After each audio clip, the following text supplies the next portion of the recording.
Welcome back to our mammoth day of matches as we're joined by the always vocal Aranea from Millenium, and you sure were screaming after that game versus Fnatic. Yeah, maybe tell us about the end to begin with, because it was overwhelming. Did I scream on that game? A little bit. I didn't know that. Well, actually, like we had really bad weeks last weeks, mainly because we didn't train. Like we didn't have time to train. We were like just traveling to Sao Paulo. I am Sao Paulo. We didn't have a gaming house. We didn't have any place to train. We're like coming to the studio to play like 4 hours per day. That's not optimal. Like we're used to play like 10 hours per day, and when you play only 4 hours, obviously your mechanics and your team play is gonna be like lower and lower. So we knew that this first week is gonna be like so painful for us. I had exams the 2 first weeks. Then the third week we went to Sao Paulo. So many travel, so many like jet lag and stuff. And we knew that we're gonna like struggle a bit in the first weeks. But still, we're like, we know that we are a strong team. Like everyone, like every team you ask them, they know like individually they're very strong. I don't know what's happening with them. They're struggling in the end of the game, but like they're a strong team. And we know that as well. It's not like we are feeling like really bad and we're gonna be last place or something. No. We know we're really strong, and we just know like we have to train. And this last week, we finally got a gaming house. We finally start training. And we saw it in 2 games. Like even when we lost against Gambit, the game was really smooth. Like last weeks, when we were losing games, it was mainly because someone misplayed. Like mainly like me and Kerb, we were doing like so many bad stuff, like so many mistakes.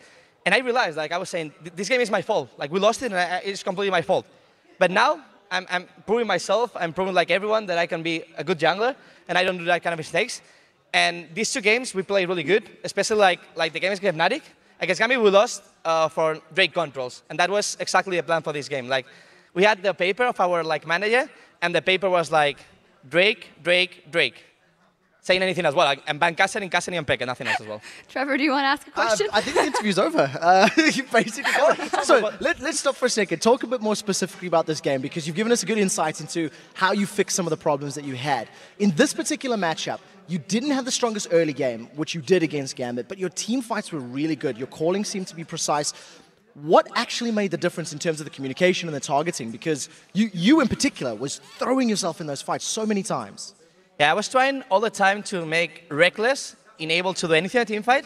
As much as Reckless can only attack me, that I have Randuins, and he's gonna do like nothing to me, my team is gonna kill them. Because I know like Fizz is gonna destroy Gragas, and we have a Trundle to ultimate Renekton, so Renekton is gonna have like 0 armor, 0 MR. So we can build like easily like Renekton and Gragas in that team fight. That was actually like our objectives. Let's actually take a look at one of those teams fights to illustrate that. Yeah, so we're going to go very early on. It's about 17 minutes on the clock. Let's pull the replay up on your screen. And it's when you were challenging for a dragon. Yep. So we're going to start this replay right now, and you'll see that Fnatic are being pushed a little bit away, and you're dancing back and forth. Talk me through this team fight. Well, this team fight, mainly what we wanted to do was Kerb was shouting, I'm going to Reckless, I'm going to Reckless, I'm going to Reckless. And what we want to say is like, we followed the manager call. He was like saying, go for Drakes. And I was like, yeah, I'm going to get Drake. I kick out Elise to get the Drake control. I tried to seal like Trundle to get Renekton. We got Renekton. Kerb died, but everyone focused on Kerb. We had like Elise, we have Gragas, we have Caitlyn focusing on Kerb.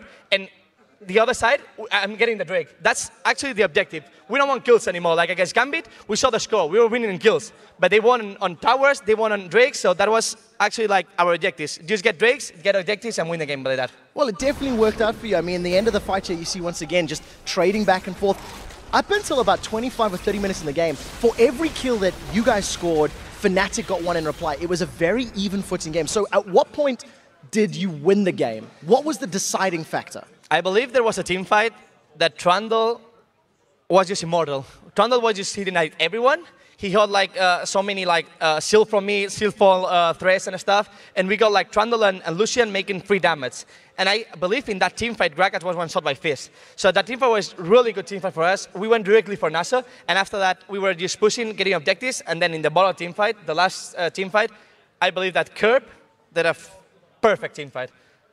A perfect team fight. It was an F with F. Yeah. Perfect team fight. We weren't saying anything. Tell me a little bit about, Trevor touched on, or you touched it on already, the gaming house and the new manager, how that's all coming together for you guys.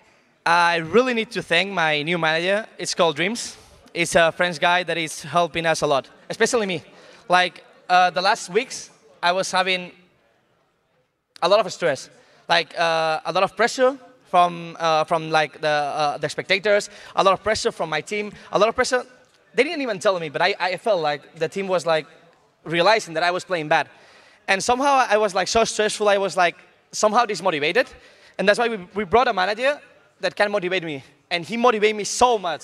And I have to really thankful Dreams from here, because he's doing a great job for me especially, and from the team. Well, this week it's definitely showing. Millenium stepped up. I want to ask about your opinion on Fnatic now. As Millenium, they're 4 wins, 8 losses. You're sitting at the bottom of the table. Fnatic have now lost 5 games in a row. In your opinion, what's going on? I don't know. I just feel like last week's, I'm a big fan of Soaz. I feel like Soaz play another kind of game that no one is playing in Europe. And I feel like he's really good. And he was playing AP tops. And when he played our scrims AP tops, he was playing really good. But then I feel like he's pressured by the public, by the spectators to playing like tank and stuff. And he should do whatever he wants. Like he should play whatever he likes to play. And I believe that they will become in the top. Like it doesn't matter. Like we said that in a past interview that the start means nothing. It's all about the end. It's about the playoffs, and it's probably all about the summer split, the playoffs, and going to Worlds. All right, and it's also all about Roccat recently, and they're going up against the Copenhagen Wolves in the next game. What are your predictions, guys? Trevor? Seeing the way Copenhagen Wolves are playing and the way Roccat are playing, you have to favor Roccat. I think in pretty much every area, I feel they are stronger at this point in time, so I'm putting it on them. Albert? For me, it all depends. I mean, I feel like Roccat is stronger, but if Amazing from Copenhagen Wolves can pull a good early game against Jankos, they can actually beat them. But it's all about, for me, it's all about Amazing outplaying Jankos, probably. Okay, well, thank you very much. Congratulations. Great stuff. I have to say that since today is Valentine's Day, I would like you to give you a rose. Thank you very much. Congratulations once again. And let's go back over to Demon and Fisho for our next game. Well, if it's not one Spaniard, it's another.